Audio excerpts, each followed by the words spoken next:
Bonsoir tout le monde, mon nom est Raphaël et on va parler de Big Brother Célébrité. L'épisode 46 a été diffusé ce soir et on va s'en parler. L'épisode 46 était l'épisode d'élimination de la semaine 9 de Big Brother Célébrité Québec et on allait donc enfin apprendre qui de Kevin ou Kim allait quitter la maison cette semaine et allait avoir sa chance de se battre pour la rédemption. C'est ce qu'on a appris pendant l'épisode et je vais même pas plus embarquer sur une intro. On va directement passer au cœur de la vidéo. L'épisode commence par un segment où on nous présente les contre-coups de la nomination de Kevin par Camille, parce que lors de l'épisode de jeudi, on a vu la trahison, on a vu la réaction immédiate de Kevin en confessionnal qui était, et on le sait tous, assez triste. Et ensuite de ça, on a vu un petit peu la discussion entre Camille et Kevin, mais on n'a pas vraiment vu les répercussions que ça avait sur la perception de la game de Camille par les autres. D'abord, on a appris que Kevin, lui, de son côté, il se sentait extrêmement trahi, il se sentait seul dans la maison, et il avait l'impression que tout le monde lui avait menti, ce qui est vrai. Et, tu sais, il savait pas trop quoi faire par rapport à tout ça, mais j'ai trouvé que Kevin a eu la bonne attitude par après, puis c'était celle de vouloir se battre pour sa place. Je suis content de voir un candidat qui a fait face à de l'adversité, puis probablement le plus d'adversité en une semaine que beaucoup de gens l'ont vécu dans toute la saison à date, et va quand même tenter de se battre. On a vu beaucoup qui ont fait face à de l'adversité ou ont décidé de flancher sous justement cette pression-là, sous le poids des événements. Mais Kevin a voulu se battre jusqu'à la fin, sa place dans la maison était importante pour lui, fait que qu'est-ce qu'il a fait? Ben, il s'est mis à penser positif et à se pratiquer puis à se minder pour la potentielle rédemption de cette semaine. Pour ce qui est des autres candidats dans la maison, l'alliance principale est quand même content du résultat parce que ça fait que le trio de Jean-Thomas, Kim et François vont être intacts cette semaine si tout va bien. Kevin étant probablement la cible la plus facile à éliminer, surtout que t'as François et Jean-Thomas qui peuvent voter cette semaine. Fait que, à part ma théorie que j'avais sortie dans l'épisode que j'ai publié vendredi, où il y avait une rébellion qui s'organisait avec Richardson et Jean-Thomas pour peut-être sauver Kevin, les chances que Kevin reste dans la maison sont relativement minces. Donc, ce que ça ferait, c'est que Kim reste dans la maison et le trio a survécu à leur semaine qui semblait être leur semaine la plus dangereuse à date. Fait que, veux pas, faut quand même les féliciter pour ça. Autant que c'est pas tant d'eux, parce que c'est surtout Camille qui a pris cette décision-là. Eux, ils l'ont juste accepté parce que, évidemment qu'ils vont l'accepter. Ils ont quand même réussi à se démener dans cette semaine en faisant les meilleurs moves stratégiques qu'ils pouvaient. Puis dans ce cas-là, c'était de se rapatrier Camille, parce que c'est elle qui était en pouvoir. Puis ils ont fait la bonne affaire. Puis là, maintenant, la semaine d'après, si jamais ils veulent se débarrasser de Camille, ils pourraient, puis il n'y aurait aucune conséquence majeure là-dessus. Donc, je pense qu'ils sont mis dans une bonne position. Fait que, autant qu'ils sont tristes pour Kevin, puis je pense que c'est sincère de la part de pas mal tout le monde, autant pour eux, ça les avantage dans leur game. Ça leur enlève un compétiteur dans les compétitions, ça leur enlève un gars qui était plus dans leur alliance, fait qu'il aurait pu les cibler s'ils remportaient le patron de la maison par après. Fait qu'au final, pour eux, c'est du gagnant-gagnant que Kevin soit sur le bloc cette semaine. Rich, de son côté, on voit qu'il se sent un peu plus mal parce que c'est lui qui a été enlevé pour mettre Kevin à la place. C'est sûr que d'un point de vue strictement personnel, il est heureux. Il vient de survivre à la semaine, puisque quand tu fais utiliser le veto dessus, t'es garanti d'être en vie à la fin de la semaine. Mais par contre, c'est sûr que là, ça le met dans une position où, même s'il est dans la maison la semaine prochaine, qu'est-ce qu'il fait? Parce que là, l'alliance semble clairement pas être de son bord anyway. Finalement, on voit Camille revenir un petit peu sur son propre son propre move et elle dit que j'ai clairement fait le plus gros move cette saison. Puis j'étais comme oui, mais aussi le pire. Parce que puis on l'a vu dans le début d'épisode, Kevin aurait amené Camille à la fin. Kevin était le seul allié solide de Camille pour la fin, avant qu'il se fasse mettre sur le bloc. Mais là, il a dit clairement, notre promesse qu'on s'est faite de pas se mettre sur le bloc puis de s'amener à la fin si jamais je survive la semaine, c'est mort, là. Puis c'est clair, là. Honnêtement, j'en veux pas à Kevin d'en vouloir à Camille. Au contraire, c'est la chose la plus normale de sa part que si il sort de la maison cette semaine, il gagne la rédemption puis il réintègre la maison, mais qu'il mette Camille en danger. Puis personne va se poser la question de pourquoi il fait ça. Est-ce que ça serait le move le plus stratégique? Pas nécessairement, mais rendu là, ça aurait été quasiment plus étrange qu'il le fasse pas. Mais une autre conséquence aussi évidente du move de Camille de nominer Kevin, c'est que leur relation s'est détériorée, évidemment, d'un point de vue de jeu, d'un point de vue personnel, ce que ça permet à l'alliance, au trio en fait principal de Kim, Jean-Thomas et François, ben c'est d'utiliser cette craque-là qui s'est formée entre les deux, cette difficulté, cette chicane. Tu mets tu pokes le bobo avec un couteau, whatever, puis tu fais agrandir la plaie, comme ça les frictions sont encore plus grandes entre les deux, puis comme ça, si jamais Kevin retourne dans la maison, ben c'est sûr qu'il va nominer Camille. Puis pour Camille, si Kevin revient dans la maison, survit à la semaine où il est immunisé, évidemment, et gagne pas le patron à la semaine après, qui c'est qu'elle va viser? Kevin. Fait que pour eux, ils s'achètent quasiment 2 semaines de sécurité si tout va bien, en essayant de fomenter les problèmes entre les deux. Mais pour ça, il faut quand même que Kevin soit éliminé 1 et 2 qui remporte la rédemption, puis ça c'est loin d'être gagné.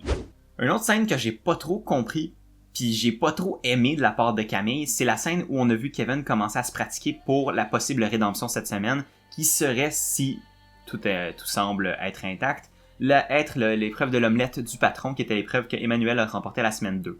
Là, ce qu'il veut faire, c'est considérant qu'il veut absolument la gagner pour réintégrer la maison, ben il a décidé de se pratiquer. Comment il a fait? Ben il a installé un petit setup dans le gym, où il a pris tous les coussins pour comme amortir la chute de l'œuf pour pas qu'il casse, et a pris les œufs du frigo pour faire, justement, rouler des œufs. Qu'est-ce que tu veux qu'il fasse rouler d'autre qui a la forme d'un œuf, autre qu'un œuf? Et là, Camille, on l'a vu capoter dans un confessionnal / dans une discussion avec Kim, où elle disait, voir qu'il prend les œufs pour ça, ça a aucun sens. Voir qu'il a pris tous les coussins du salon. Tu sais, elle traitait Kevin d'égoïste, puis elle disait qu'il avait pas d'allure de faire ça, puis qu'elle était plus capable de Kevin. J'étais comme, mais tu niaises? En quoi il fait de quoi de mal? Le gars, il s'est fait mettre sur le bloc à cause de toi. Il veut se battre pour sa survie. No shit qu'il va faire ce qu'il faut. Puis on s'en fout s'il punk 3 œufs pour... Puis on a vu, il y en a juste pété 3. On s'entend que 3 œufs dans l'ultime d'une vie, c'est pas la fin du monde. Tu sais, je veux dire, je comprends que oui, idéalement, tu veux faire ça avec des œufs qui sont déjà périmés parce que c'est plus des œufs qui sont utiles à la consommation. Mais là, considérant le contexte, je trouve que ce que Kevin a fait était complètement légitime. Puis le fait qu'il prenne les coussins, mais écoute, encore une fois, il s'en fout rendu là de tes sentiments, là, du fait que t'as pas tes coussins. Tu l'as foutu sur le bloc, puis tu risques d'y empêcher sa chance de gagner 100 000 $. Entre qu'ils te prennent les coussins, puis que tu lui enlèves la chance de gagner 100 000 $. Donc, ça conclut un peu tout ce qui était en lien avec la potentielle élimination de cette semaine.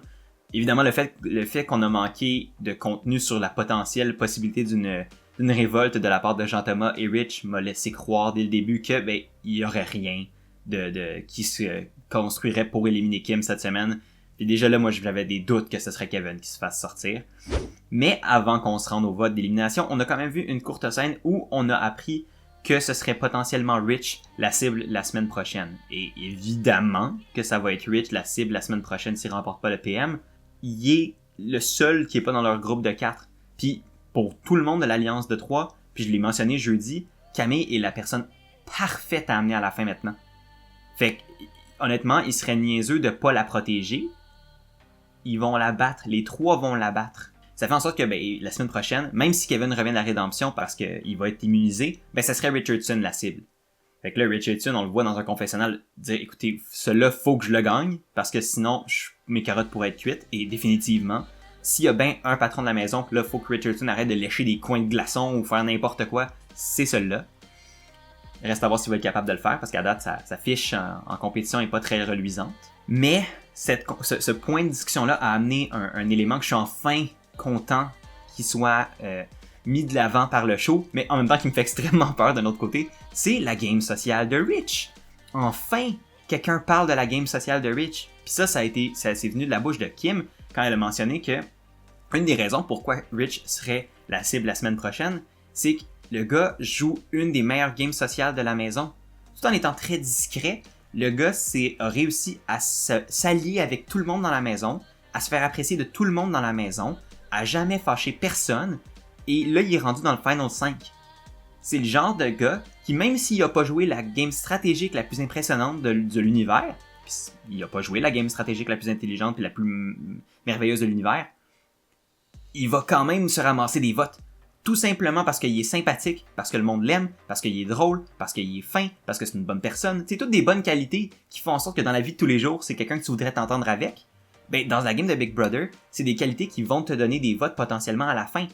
Kim remarque ça, en fait mention, puis elle dit, écoute, La raison pourquoi je veux pas amener Rich à la fin, c'est parce que j'ai vraiment peur qu'il puisse me battre, parce que le fait qu'il n'y ait pas de personne contre lui, ben il va lui donner des votes. Puis honnêtement, considérant le nombre de personnes que Kim s'est un peu mis à dos dans toute la saison en faisant des fausses promesses, ben je pense sincèrement que Rich battrait Kim. Fait que là, le fait que les gens commencent à se rendre compte du danger social que Rich représente et du danger devant un jury qu'il représente, ben ils vont le cibler. T'sais, autant que je suis content qu'enfin, je suis comme, bon, c'est pas juste moi qui dis que Rich est vraiment bon socialement.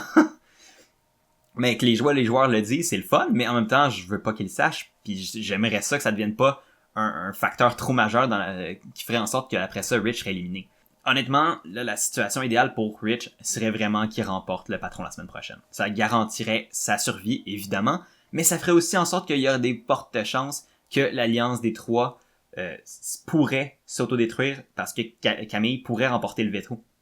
Admettons que Rich nomine Camille et Kim, par exemple, ben, Camille remporte le veto, ben ça va être Kim et Jean-Thomas ou François sur le bloc, donc automatiquement quelqu'un du trio va partir. Fait que pour eux, c'est le scénario catastrophe que Rich gagne le patron de la maison. Bref, c'est là-dessus qu'on part pour le vote d'élimination. Il y a eu des discours. Honnêtement, le discours de Kim était très... elle a juste fait une comparaison entre la game de Big Brother et la boxe. Puis du côté de Kevin, ben c'était pas tant plus un discours qu'un adieu. Tu voyais que le gars savait qu'est-ce qui s'en venait, qu'il voulait pas faire de discours avant de savoir le résultat quand même, juste pour être sûr. Et comme de fait, on est passé au vote et ça a été confirmé que je ne m'appellerai pas Nostradamus Meyrette la semaine prochaine parce que malgré que j'aurais fait une théorie folle qui aurait été vraiment le fun à regarder à la télévision, c'est les résultats assez évidents qui est arrivé et Kevin s'est fait éliminer par un vote de 3-0. Et donc Kevin va pouvoir se battre pour une chance à la rédemption. Ce que j'ai trouvé le fun de la part de Kevin pendant tout l'épisode, pendant tout le processus de son élimination, de la rédemption et tout ça, c'est son attitude. J'ai tellement trouvé qu'il était serein, qu'il était bon joueur, qu'il était calme, qu'il était mature. Tu sais, comme il y a une expression en anglais qu'on entend souvent mettons, dans le monde du sport pour définir quelqu'un, un joueur, un athlète qui est un bon gars, une bonne personne, une bonne fille, peu importe, on dit un class act. Quelqu'un qui a de la classe. Puis, pour vrai, c'était parfait de sa part. Il a vraiment bien géré la situation. Et donc, c'est là-dessus que Kevin s'en va à la rédemption. La rédemption qui est en effet la compétition de l'omelette du patron de la semaine 2. Et le principe est que Kevin, pour pouvoir revenir dans la maison et être immunisé pour une semaine, il doit faire tomber les deux lettres P et M avec un 9 en moins de 11 minutes à peu près, qui était le temps de Manu lors de l'épreuve quand il l'a remporté. Honnêtement, au début, j'étais comme « Ah, 11 minutes, ça se fait, il va être capable, c'est pas si dur que ça. » Oh god, je m'étais trompé. T'as tellement peu de marge de manœuvre, considérant le temps que ça prend pour transporter l'œuf dans le maillage, j'avais tellement sous-estimé le temps que ça prenait pour le faire. Dans ma tête, c'était un 30 secondes, c'était réglé, mais ça avait l'air de prendre au moins un bon 2 minutes à Kevin par œuf. Fait que quand tu considères qu'il y a 11 minutes, ça fait 4 œufs. Considérant qu'il y a 2 lettres à faire tomber, il peut pas manquer plus que 50% de ses œufs. Fait que les probabilités qu'il remporte ça sont très minces. Mais Kevin a donné quand même un valeureux effort. On l'a vu arriver si proche à plusieurs reprises. Un moment donné, son œuf s'est cassé juste avant de frapper la lettre P. Un autre des problèmes que Kevin a eu pendant l'épreuve, c'est qu'il s'est mis à capoter. Puis je le comprends, je peux pas y en vouloir, le contexte dans lequel l'épreuve se déroulait est extrêmement stressant. Il se battait pour sa vie. Il savait qu'il y avait pas beaucoup de tentatives possibles avec les œufs pour pouvoir faire tomber les lettres. Fait que dès qu'il y a un œuf qui se cassait ou un œuf qui se rendait pas à la planche pour faire glisser l'œuf, ben il voyait que ses chances diminuaient drastiquement à chaque fois. Fait que ça l'a fait capoter, il s'est mis à essayer de précipiter ses gestes, on l'avait échappé plein d'œufs juste parce qu'il allait trop vite. Puis ce qui est dommage, c'est qu'à la fin de l'épreuve, quand ses chances semblaient absolument nulles de remporter l'épreuve, c'est là qu'il a commencé à reprendre le contrôle sur lui, comme on dirait qu'il a comme assumé le fait qu'il allait peut-être perdre. Puis il s'est mis à le continuer, mais beaucoup plus sereinement. Puis c'est là qu'il a eu son meilleur lancer, puis il a failli faire tomber au moins une lettre. Mais malheureusement, ça n'a pas été le cas, et c'est pas mal là-dessus que l'aventure de Kevin s'est terminée.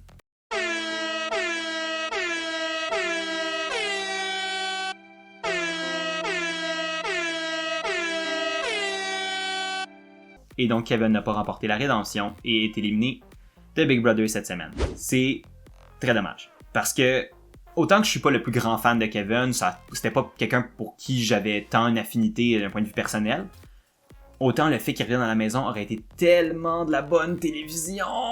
Ça aurait été tellement bon. Imagine revoir Kevin rentrer dans la maison, gagner le patron de la maison. Oh, ça aurait été juteux. C'est sûr que pour Camille, c'était ça probablement son pire cauchemar, puis elle devait être un petit peu soulagée que Kevin parte et gagne pas la rédemption. Mais pour nous, en tant que téléspectateurs, c'est malheureusement le pire résultat que Kevin ne rentre pas. Mais c'est la nature de la game. Il a été victime d'un coup chien en maudit, mais légitime, puis il a perdu, puis il est éliminé. Puis c'est très dommage. Pour de vrai, Kevin méritait pas ça. Mais c'est la nature de Big Brother. Souvent, il y a des personnes qui méritent pas ça, mais ils ont tiré la mauvaise carte, ils ont eu de la malchance, ils sont mis dans une situation qui était fâcheuse, puis en ont subi les conséquences. Et dans le cas de Kevin, le move qui pensait être le meilleur move de la saison, et qui aurait pu l'être si les choses avaient tourné autrement, ben c'est avéré être le move qui a finalement mis fin à sa game. Et je le comprends de regretter un petit peu d'avoir sauvé Camille la semaine passée avec son veto. Mais en rendu là, tu sais, quand tu regardais les épisodes de lundi puis mardi, qui aurait pu prévoir ce résultat-là? Honnêtement, pas moi. Puis c'est entre guillemets ce que je fais à tous les jours, 5 jours semaine. Fait que, honnêtement, c'est la nature de Big Brother. Puis encore une fois, je dois saluer Kevin d'avoir quitté la maison la tête haute. Et on est allé directement après ça à son entrevue avec Marie-Mé, où il a pu discuter de son état d'esprit. Et encore une fois, comme je l'ai dit plus tôt, je l'ai trouvé vraiment très serein. Je l'ai trouvé très bon joueur. Il avait vraiment l'air d'avoir juste comme digéré les choses. Il avait l'air triste. Tu vois que le gars, il voulait quand même rester, mais il semblait quand même en paix avec le fait qu'il puisse partir. Puis vu que c'est ça le cas qui est arrivé, ben il semblait correct.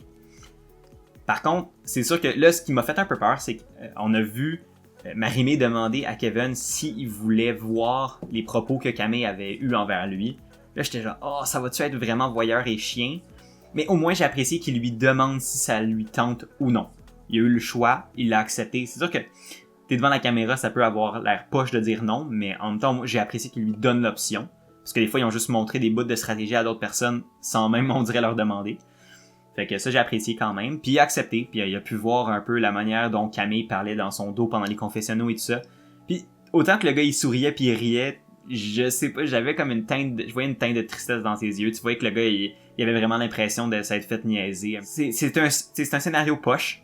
C'est une situation poche. C'est sûr que pour nous, en niveau télévision, c'était croustillant à souhait. Chien, mais croustillant à souhait. Mais écoute, avant de laisser Kevin partir de cette saison pour de bon, je vais quand même revenir sur sa game en général. Autant que Kevin, je le connaissais pas avant Big Brother parce que j'écoute pas Occupation Double, ben je savais que c'était un ancien candidat, mais ma connaissance de Kevin s'arrêtait là. Mais j'ai quand même appris à découvrir un gars qui s'apparaît, qui aime ça les télé-réalités. C'est un gars il sait comment se vendre à la caméra, il sait comment interagir dans les confessionnaux, il sait comment se rendre intéressant à la télévision. Puis pour ça, j'ai trouvé que pour le produit télévisuel à chaque semaine, c'était intéressant. Kevin, il faisait tout le temps de quoi, il y avait tout le temps quelque chose qui se passait autour de Kevin. Puis c'était pas un personnage plate. Fait que ça, j'apprécie d'un côté personnage, j'apprécie ça énormément. Puis c'était quelqu'un qui était pas non plus juste dans la stratégie. Des fois, il était trop émotif. Des fois, il se plaît sur le corps pour les autres. Des fois, il a décidé de faire des moves pour lui, puis ça s'est retourné contre lui. C'était vraiment un joueur très proche de ce qu'il aurait pu être réellement dans la vie de tous les jours. Puis ça a donné quand même des dynamiques intéressantes dans la maison. C'est juste dommage que finalement, quand il a commencé à jouer pour lui, puis ce que son cœur lui disait, ben c'est là que sa game a pris fin. Il en a fait mention, puis je sais pas si je serais opposé à ça, mais que si jamais il y a un Big Brother Québec All-Stars, ben que Kevin revienne. Puis honnêtement, considérant son statut de célébrité, mais Kevin a été sélectionné pour faire le show pour remplacer Jean-Pascal qui devait au début participer à l'émission. On s'entend que Kevin dans la vie de tous les jours, à part être une célébrité de télé-réalité, le gars est barman. Fait que c'est quand même quelqu'un qui est proche du commun des mortels qui pourrait utiliser pour faire une deuxième saison ou des saisons dans le futur. Fait que le fait de revoir revenir Kevin serait possible. Honnêtement, je serais pas opposé à ça. Je pense que ça serait... Tu sais, dans une saison de Big Brother, tu veux pas juste des robots qui font juste jouer de la stratégie, tu veux des humains qui sont intéressants à regarder à la télé, parce que sinon, ben, ça va être plate au bout. Puis souvent, il y a des saisons de Big Brother ou de Survivor qui sont super intéressantes d'un niveau de gameplay, mais qui sont plates à regarder parce qu'il y a aucun contenu personnel. T'as pas l'impression de regarder des humains, t'as l'impression de voir un match d'échecs. Puis, pour que ces jeux-là fonctionnent, faut que t'aies des personnes, faut que t'aies des émotions, faut que t'aies des individus qui semblent vouloir gagner, puis vouloir participer, puis vouloir être drôle à la télévision, whatever, tu sais, être game d'embarquer. Puis Kevin était définitivement ça. Fait que j'ai apprécié sa présence dans l'émission, puis j'y souhaite le meilleur dans la suite des choses. Donc finalement, l'épisode cette semaine s'est conclu sur le début de la compétition du patron de la maison de la semaine. Évidemment, je suis déçu qu'on n'ait pas vu le résultat parce que j'aime toujours ça, avoir une idée de la direction de la semaine dès le début. Je vais pas trop m'attarder sur la compétition en soi parce que, évidemment, il va falloir que j'en reparle dans mon épisode de demain. Fait que je vais garder ça très simple. Dans le fond, l'épreuve, c'est un questionnaire quiz sur des propos qui ont été prononcés par des gens dans la maison au courant de la saison. Et après ça, les joueurs doivent répondre par vrai ou faux si la phrase que Marie-Mé leur donne est la vraie phrase énoncée par la personne. Et je vais pas y aller round par round, mais après les 4-5 rounds qu'on a vu à date, le score est de 1 pour François, 2 pour Kim, 2 pour Jean-Thomas et 3 pour Richardson. Je veux pas monter mes attentes trop élevées, mais si Richardson gagne le patron de la maison cette semaine, je pense que vous allez me voir courir dans ma chambre demain. Est-ce que ça va arriver? Je sais pas, parce qu'à date, dès que quelqu'un menait au moment où l'émission s'arrêtait, elle a toujours fini par perdre ou presque. Donc je veux pas me lever mes attentes, je veux pas lever les vôtres non plus, mais j'aimerais vraiment ça que Richardson gagne cette semaine. Je pense que ce serait la meilleure chose pour sa game. Parce que si c'est pas lui qui gagne, les chances qu'il se parte cette semaine sont très très très élevées.